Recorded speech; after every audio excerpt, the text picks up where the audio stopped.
साथियों नमस्कार, कैसे हैं आप सब लोग? मज़ामा केम छो कसा आहेस आप सबको? जय श्री राम, जय बालाजी की, जय खाटू श्याम जी की। आज एक महत्वपूर्ण टॉपिक पर मैं चर्चा करूंगा। टॉपिक जो है जुड़ा हुआ है 143A एनआई एक्ट से और सेक्शन 138 एनआई एक्ट से। अगर आप एक अक्यूज्ड हैं और लड़ रहे हैं एक चेक बाउंस केस, तो प्रॉब्लम क्या आती है 143A में कि जो परिवादी पक्ष है उसका जोर ये रहता है कि इंटरिम मुआवजा जो है दिलवाया जाए। अब जब भी हम लोग फाइट करते हैं तो यूजुअली मैंने देखा है कि हम लोग जवाब फाइल नहीं करते हैं एप्लीकेशन का। In simple way we try to convince to the honourable court के साथ मामला नहीं बनता है और एप्लीकेशन को जो है खारिज किया जाए। देखिए बेसिकली प्रॉब्लम क्या हमारे साथ में कि हमने पैटर्न्स को समझा ही नहीं। हम जब भी केस को कॉन्टेस्ट करते हैं तो बहुत जल्दबाजियाँ करते हैं, नुकसान हमें खाना पड़ता है।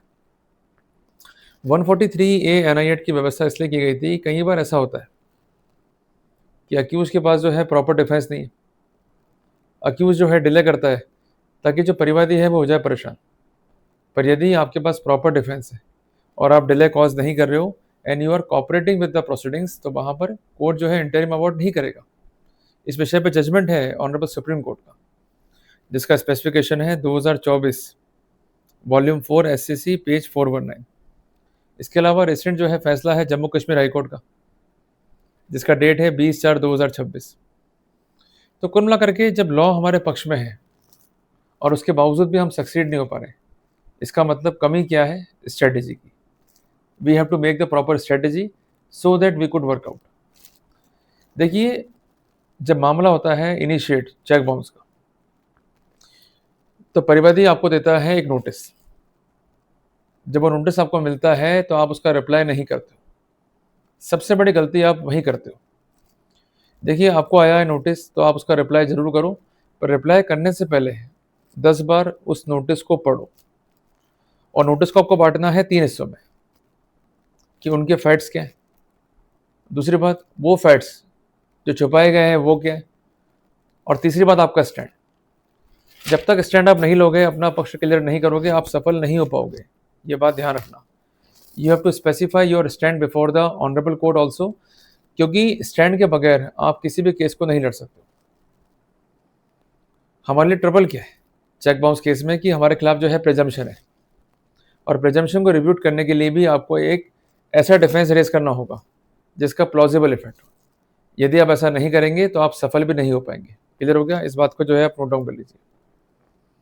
जब भी लड़ता है अक्यूज्ड केस को, और खासकर बात हो रही है 143A एनआई एक्ट की, तो वहां पर अक्यूज जो है 5 बातों पर करता है एम्फेसाइज।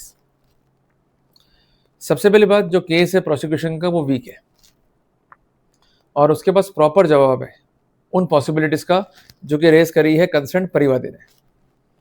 उदाहरण के लिए मिस्टर ए ये कहते हैं कि मिस्टर बी ने पैसे प्राप्त किए, ये एक फैक्ट है जिसके अगेंस्ट में चेक दिया, ये हो गया सेकंड फैक्ट। ये चेक जो है बाउंस हो गया और अल्टीमेटली मुझे कार्रवाई करनी पड़ी।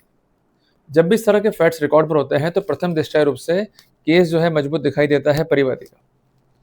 पर अगर आपके पास जवाब में कुछ ऐसे फैक्ट्स हैं जिसके बेसिस पे आप संदेह क्रिएट कर सकें, definitely you could have the benefit.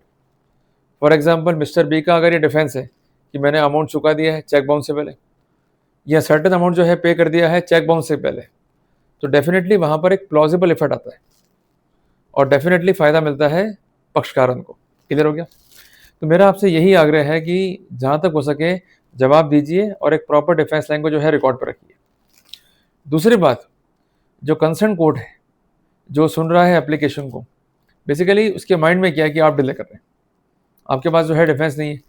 जो डिफेंस वाला पॉइंट है वो तो मैंने क्लियर कर दिया, पर देरी के लिए आपको जोर देना होगा प्रोसीडिंग्स के ऊपर कि आपने कोई भी जो है डेट नहीं ली है। जब भी डेट ली है वो ली है परिवादी ने। इससे ध्यान रखिएगा कि जब भी कोर्ट लिखता है ऑर्डर शीट, उसकी आप एक कॉपी जो है लेकर रखो हमेशा ही। अगर कोर्ट ही लेता है कि समय चाह अक्यूज ने, आप जो है दाखिल कर दो आपत्ति for rectification of the proceeding. अगर ऐसा नहीं करोगे और बाद में आपत्ति आ गई 143A एनआई एक्ट की, तो वहां पर आप सफल नहीं हो पाओगे। ये बात है बहुत छोटी बट है technical. You have to show that there is no delay on your part, you always cooperated with the proceedings. ये है पॉइंट नंबर 2। तीसरी बात, कोर्ट जो है बाउंड नहीं है इस तरह के ऑर्डर्स को पारित करने के लिए। कोर्ट को जो है अप्लाई करना है डिस्क्रिशन, और इसके साथ साथ कोर्ट को ये भी तय करना होगा कि बेसिस क्या है जिसके आधार पर कंपनसेशन जो है दिया जाएगा। अगर कोर्ट बेसिस तय नहीं कर पाता है, इस बारे में कोई फाइंडिंग्स नहीं है, definitely we could have the benefit. इसके अलावा कोर्ट को जो है रीजंस पे रिकॉर्ड करने होंगे। सेक्शन है 393 ऑफ BNSS, काफ़ी इंपॉर्टेंट जो है प्रोविजंस है। और पांचवी सबसे इंपॉर्टेंट बात कि जब भी आप लड़ते हैं एप्लीकेशन को तो अपना जवाब जो है जरूर फाइल कीजिए। अगर आपका जवाब रिकॉर्ड पर है, आपके फैक्ट्स रिकॉर्ड पे हैं, आपके लॉ पॉइंट रिकॉर्ड पे हैं, तो जज को भी परेशानी हो जाती है। जज इन लिमिने ऑर्डर नहीं कर सकता है। जहाँ भी वो गलती करेगा और आप जा रहे हैं रिवीजन में, तो पहला मुद्दा ये बन जाएगा कि हमने पॉइंट रेज किए थे। क्योंकि कोर्ट ऑफ रिवीजन में जो परिवादी है वो ये कह सकता है कि ये पॉइंट रेज ही नहीं हुए, पर चूंकि पॉइंट लिखित में है तो वो पुख्ता प्रमाण है कि आपने ये पॉइंट रेज किए थे। क्लियर बात है। इसलिए बातें हैं बहुत छोटी पर हैं टेक्निकल, है बहुत काम की। अगर ध्यान दे लिया तो निश्चित तौर पे आप जो है फायदा ले जाओगे। तो मैं उम्मीद करता हूं कि मैंने एक महत्वपूर्ण जानकारी आपको दी। अगर कंटेंट आपको अच्छा लगा तो इस वीडियो को जो है लाइक और शेयर कीजिएगा। अपने नोट जो है बना के रखो। डरने के लिए सदैव जो है तैयार रहना पड़ेगा। और ये मैं नहीं कह रहा हूँ, डार्विन कहता है कि if you want to survive be ready for the war. तो कुल मिलाकर के जंगल है, अगर सर्वाइव करना चाहते हो तो जीवन जीने के या लड़ने के पैरामीटर्स को चेंज करना होगा। जितना एडवांस रहोगे, जितना ढंग से प्ले करोगे, उतना ही सफल हो जाओगे। इसलिए नथिंग टू वरी। आप क्रिमिनल नहीं हो, ना ही आपने क्राइम किया है। गिल्ट को निकाल दो। Deemed yourself as innocent. ये मैं नहीं कहता हूं, ये कानून कहता है। Every accused shall be deemed to be innocent unless proven guilty. जब हम निर्दोष हैं, हमने कोई गलत काम नहीं किया है, वी विल फाइट। पर लड़ने के लिए इमोशंस हावी नहीं होने चाहिए। लड़ने के लिए लॉजिक चाहिए और लीगल पॉइंट्स चाहिए। इसलिए फाइल को रिव्यू करो, प्रॉपर रिप्लाई करो और तरीके से केस को लड़ो। तो ये कुछ महत्वपूर्ण बिंदु थे जो मैंने आप सबके साथ साझा किए। मैं उम्मीद करता हूं कि मैंने आपके नॉलेज में कुछ ना कुछ एड ऑन तो किया ही है। जल्दी मिलेंगे एक नए टॉपिक के साथ।